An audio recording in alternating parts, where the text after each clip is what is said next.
Hey YouTube. So I was at a ketogenic diet conference last month, and I admit some of the people that got into the carnivore diet, and a lot of them seem to have said that a ketogenic diet stopped working for them. And it got me thinking about, what 6 years of ketogenic dieting have done for me and kind of where I'm at. So you hear this a lot. People stop losing weight after a while, and they start gaining weight again. They lose the benefits, and for me, that hasn't exactly been the case. Maybe to a mild degree, that's happened to me. I am about 10 or 15 pounds heavier than I'd like to be at this point. A lot of that is due to sort of letting myself go over the course of a year and a half because of the arthritis issues I've been having. But it hasn't. It's almost always worked for me. I'm free of type 2 diabetes still. I had a surgeon cut my body open and look at my veins and everything and nerves and go, doesn't look like a type 2 diabetic patient. I also had an optometrist look at the back of my eyeballs, and usually in diabetes you will find signs of damage. There's no damage in the back of my eyeballs. My blood sugar levels are still perfect. They're just 80 almost all day long without exception. A1C is fine. All that stuff. So the ketogenic diet is working for me on my own terms, like in terms of my health. But as far as the appetite suppressing effects of a ketogenic diet, yes, I have also lost those and found it to be somewhat of a struggle. So knowing about the success of these people going carnivore, I started really looking into what I was eating.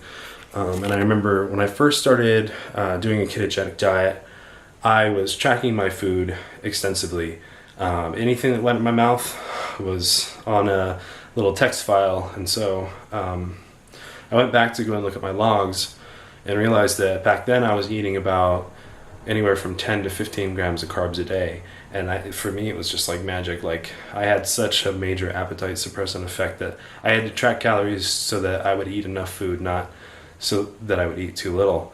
It's literally the opposite problem that I've had all my life. So I decided to kind of re-examine what I was eating 6 years later. I did the calculations on it, and I'm eating about 50 grams of carbohydrates a day. Lots of processed food, lots of nuts, lots of diet soda. For some reason, I continuously crave that. And I thought, hey, let's try this carnivore approach for a while and see what happens. But I'm a bit opposed to the idea of like never touching a vegetable. So I said, okay, I'm going to eat a mostly meat diet with eggs, cheese, the occasional green vegetable, and like maybe a handful of nuts every day. And for the last week, I've gone back to where I was when I first started the diet. My appetite is down to almost nothing. And my energy levels are just out the roof compared. So I think, in my opinion, it might be that a lot of people that the ketogenic diet stopped working for have experienced carb creep like I did. It's very easy nowadays to start eating ketogenic junk food and not really thinking about what it is you're putting in your mouth because it's keto. But like all the fake breads and sugar alcohols and all that stuff, they do add up in terms of your net carb intake, and then you can easily find yourself in a lot of the same predicament that brought you to this diet. And that happened to me. So my advice to you, if you're having troubles on this diet and it worked for you before, is go back to the basics. Go back to the most basic food, the lowest carb food you can tolerate. Like maybe even try carnivore for 2 days and see what happens. If you feel better, it might be that you weren't really exactly in a very high level of ketosis.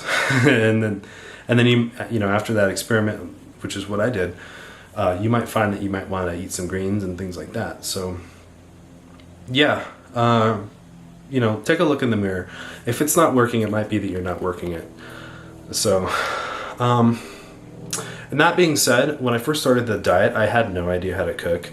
I had no idea how to eat raw foods, prepare them, put a dish together. I was an idiot. I was a typical American eating processed food and junk food all day. So if you look at my first ketogenic diet video, when I show you my fridge, it's full of Atkins meals and pre-made things and all that sort of stuff. And I've gradually been getting away from that. With the approach that I'm on now, I'm calling it a Paleolithic ketogenic diet. So it's basically just zero processed foods, and only the most nutritive of foods from both the animal world and the plant world. So I wanted to show you where my fridge is at these days, to sort of give you an idea of what paleo keto looks like. So we're a little barren here on frozen meat right now because we're trying to eat a lot of fresh stuff. I have chicken wings in here, just kind of generic. I believe that eating whole animal foods is really good for you, because the skin has things that build collagen. The bones, the ends of them have marrow and cartilage, and it's not bad to be getting that stuff in your diet. So this is going to be a big component of what I eat. Of course, we buy hamburgers by bulk because these are easy to meal prep and create in large quantities for yourself. I recently discovered this. This is about as junk food as we're going to get. This is kind of neat. The carbohydrates aren't too bad on it, and I figure if you split it up into 2 portions and eat it with meat, it might be pretty good. Because I have B12 deficiency related depression, I eat small amounts of beef liver. So that is almost always in the fridge. I prefer pork liver because the taste of it is a lot better than beef liver, but you can't always find it. What I do with the liver, because I can't stand the taste of this stuff, a lot of people can't. I cut it up into little pieces, and then I have maybe a quarter-sized portion, and I throw that in with ground meat as a nutrient supplement that has vitamin B12. I always have eggs in the fridge, always. And I usually have a container of cooked eggs, which I've cooked in whatever grease is coming off my meat to sort of get those fat calories back in. We always have greens in the fridge, always, no matter what. I'm trying to eliminate my use of industrial seed oil based dressings. This is about as good as I have found. I'm looking for something that's made out of actual butter or ranch or whatever, like the traditional recipe, but we're still looking for that. I usually have a lot of hamburger patties cooked and split into little containers like this. This is almost exactly 850 calories, so if I were to just throw some cheese on this and then have some broccoli on the side, that's a meal. That's a highly ketogenic meal. I usually also, oops, it's starting to get a little crowded in here.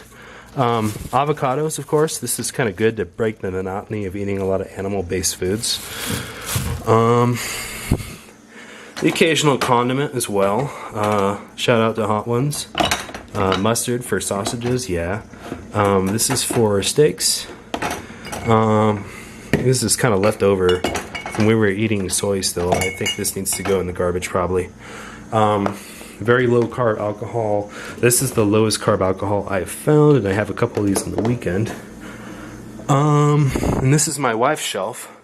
She's starting to be an example of a good keto eater. She is a really, really big fan of bacon. As you can see, we are not playing around with the bacon stash.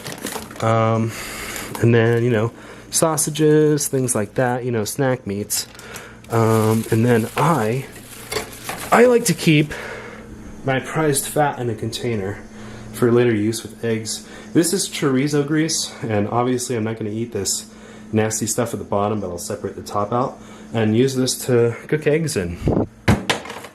So, and then, string cheese, that's a good fun snack. These salads are not exactly all that great. We usually like to drench these in butter and ranch to get the macros correct, but this is a nice on-the-go option if you didn't want to meal prep or kind of forgot to. Nuts, I do a handful a day. That's my maximum. I like to keep these pumpkin seeds around because the nutrient counts on those are fantastic, even though the carbs aren't great, but I'm actually only eating maybe 5 or 10 grams of carbs a day, so that's, you know, it's okay to have a little bit. We do have a little keto chow there. We experimented with that and didn't really like it. Pickles are good if you're just starving, you need something salty. Go ahead, have a pickle. It's pretty much 0 calories, maybe 1 calorie, a fraction of a carb. It's not going to kill you. As a way to sort of get your way through meals. We used to drink a lot of diet sodas, and you see we're kind of clearing out the stash and starting to convert to sparkled water. It's one interesting thing I noticed when I started eating a little bit differently is the constant craving for diet soda went away. So yeah, I mean, maybe you don't have to get rid of those in your diet, but it's definitely not ideal for you to be consuming fake sugars. So yeah, I would maybe become a sparkled water fan as well. So yeah, that's basically it. We're cleaning up our diet, and again, if ketogenic diet is not working for you, go back to the basics. Eat real food, get a lot of fat in, watch out for the carbs, and I'm pretty sure you'll have the same result that I have. So thanks for watching.